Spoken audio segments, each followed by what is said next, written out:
नमस्कार, मी Renuka Ramachandran. Talk time मध्ये तुम्हा सर्वांचं स्वागत. सर्वप्रथम तुम्हाला सगळ्यांना हॅपी होली. आणि आजचा आपला विषय आहे सुंदर दातांसाठी.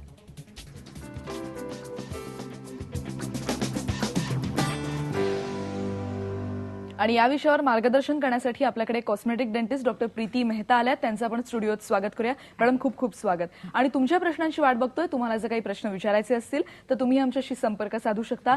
0226689920 02266899204 या नंबरवर. आपण विषयाला सुरुवात करूयात. मॅडम, कॉस्मेटिक डेंटिस्ट्री हा सर्वसामान्यांना थोडासा एक वेगळा शब्द आहे. नेमका मला समजावून सांगा की कॉस्मेटिक डेंटिस्ट्री म्हणजे काय? कॉस्मेटिक्स म्हणजे आपलं स्वतःचं सौंदर्य वाढणं. तर कुठल्याही प्रकारे आपण जेव्हा दाताचं सौंदर्य वाढवतो तेव्हा त्याला आपण कॉस्मेटिक डेंटिस्ट्री म्हणतो. तर त्याच्यात वेगळे वेगळे भाग म्हणजे आपण दाताचा रंग वाढवू शकतो, म्हणजे ते जास्त स्वच्छ करू शकतात, पांढरी करू शकतो, किंवा दाताची ठेवण जी आहे, ही मुळात ठेवण जी आहे ती जास्त चांगली करू शकतो, त्याच्यात कॉस्मेटिक डेंटिस्ट्री म्हणतात.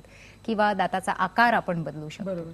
तर हा एक सब्जेक्टिव्ह प्रश्न आहे, म्हणजे आपल्याला आपले दात किती सुंदर वाटतात आणि ते आपण अजून किती सुंदर करू शकतो. आपल्याकडे खूप उपलब्ध आहेत. हो, त्याच्यात वेगळे वेगळे प्रकार आहे आणि there is a no limit.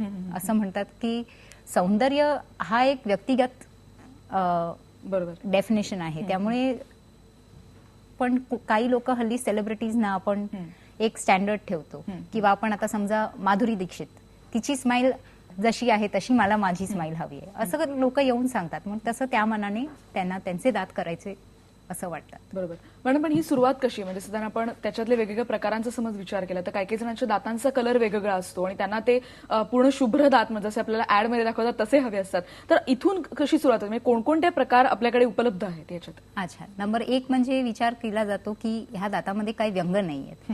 म्हणजे दातामध्ये 2 प्रकारचे व्यंग असतात, जे कॉन्जेनायटल असतात म्हणजे जे मुळात आलेले असतात ते, आणि जे नंतर आपण जसे मोठे मोठे होतो तसे आपल्याला अक्वायर केलेले जातात किंवा जे आपल्यामुळे होतात ते. तर कॉन्जेनायटल मॉलफॉर्मेशन म्हणजे दाताचा शेप कधी कधी छोटा असतो, त्याला हायपोडॉन्शिया म्हणतात. किंवा कधी कधी दाताचा शेप थोडासा वाकडा असतो किंवा त्याची पोझिशन थोडीशी वेगळी असते. आणि कधी कधी त्याची डेव्हलपमेंट बरोबर झालेली नसते किंवा कॅल्शियम कमी असतं किंवा असं काहीतरी त्याचं डेव्हलपमेंट कमी असतं. दुसरं म्हणजे जर आपण बघितलं तर जे अक्वायर केलेले असतात, लहानपणी पडणं किंवा दात तुटणं हा एक असतो, किंवा दात खराब होणं जास्त चॉकलेट्स खाल्ल्यामुळे किंवा ब्रश न केल्यामुळे, मग ते अक्वायर्ड मॅल्फॉर्मेशन्स असतात. तर ह्याच्यात जर आपल्याला बदल करायचा असतो तर मग आपण जेव्हा दाताच्या रंगाचे फिलिंग्स वापरतो किंवा मटेरियल्स वापरतो मग ते कॉस्मेटिक डेंटिस्ट्रीचा एक भाग होऊन जातो. हा झाला रंगाचा मुद्दा. किंवा जसं आपण म्हणतो की चेहऱ्याचं ब्लिचिंग करता येईल किंवा टॅनिंग काढायचं असेल तर आपण म्हणतो की कधी कधी ब्लीच कर.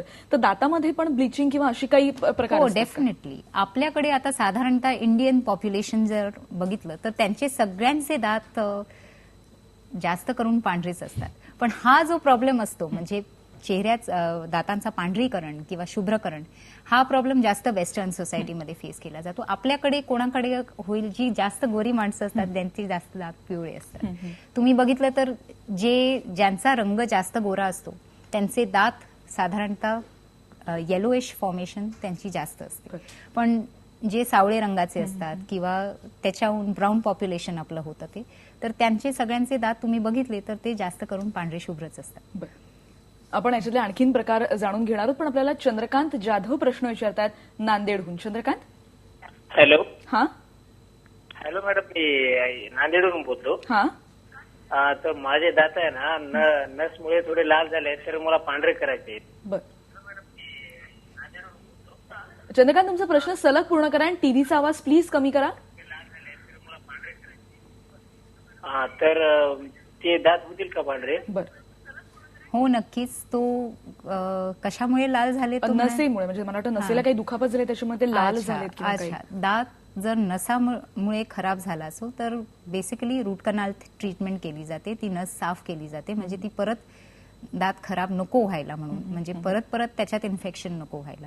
आणि एकदा तो साफ केला जातो आणि त्याचा रूट कनाल कम्प्लीट झाल्यावर त्याला इंटरनल ब्लिचिंग करून तो दात सफेद केला जातो. समजा तो पूर्णपणे झाला नाही पांढरा तर मग त्याच्यावर विनियर किंवा कॅप लावून तो पांढरा केला जातो. बरोबर मॅम. पण आपण नॉर्मली डेंटिस्टकडे गेलो तर सिरॅमिकची प्लेट असते किंवा सिरॅमिकचं आपण म्हणतो की एक आवरण बसवलं जातं, तर या कॉस्मेटिक डेंटिस्ट्रीमध्ये पण असे काही प्रकार आहेत का? जसं आपण हा, सेरामिक्स हा कॉस्मेटिक डेंटिस्ट्रीचा खूप मोठा भाग आहे. म्हणजे सेरामिक्स आल्यामुळे तर आपण कॉस्मेटिक डेंटिस्ट्रीचा विचार करू शकलो. सेरामिक्स म्हणजे दात जे आपण एरवी बघतो ते सेरामिक स्टाईल्सचे आणि बेसनचे नाही, पण त्याच फॅमिली मधले आहेत. आणि ते मटेरियल असं आहे की ते आपल्याला दातासारखं बनवता येतं आणि ते दाताचं शेड शेप सगळं मॅच करता येतं. आणि ते एकदा बसवलं तर ते फारसं ते खूप वेळ चालतं. म्हणजे टिकाऊ आहे. खूप टिकाऊ आहे आणि खराब होत नाही, ब्रेक होत नाही, अशा गोष्टी आहेत त्याच्याबद्दल. आपल्याला ज्योती येवलेकर प्रश्न विचारत आहेत कल्याणहून. ज्योती, मला माझे संपूर्ण दात काढले आहे आणि मला कवळी अजिबात बसत नाही, कारण माझं टाळू जी आहे ती खूप सेन्सिटिव्ह आहे आणि सगळे हिरड्या खूप झिजल्या आहेत. तर त्याच्यावर मला इम्प्लांटच सगळेजण सांगताय. बरोबर. तर इम्प्लांट न करता, म्हणजे एवढा मोठा खर्च न करता, माझं वय 58 आहे आता, तर दुसरा काही उपाय आहे काय? इम्प्लांट न करता जरा कठीण आहे. जास्त करून त्यांना त्यांच्या मस्क्युलेचरला ट्रेन करून ती कवळी बॅलन्स करावी लागेल. कारण जर सपोर्ट सिस्टम कमी असेल तर मग कवळी राहणं फार कठीण असतं. पण मस्क्युलेचरच्या बॅलन्सने ती कवळी पोझिशनमध्ये राहू शकते. त्यांना जरा त्रास घ्यावा लागेल. बरोबर. म्हणजे आपल्याला जसं त्यांचा प्रश्न आहे की इम्प्लांट करणं ही जास्त तुम्हाला डेंटिस्ट्रीच्या दृष्टीने महत्वाची गोष्ट आहे.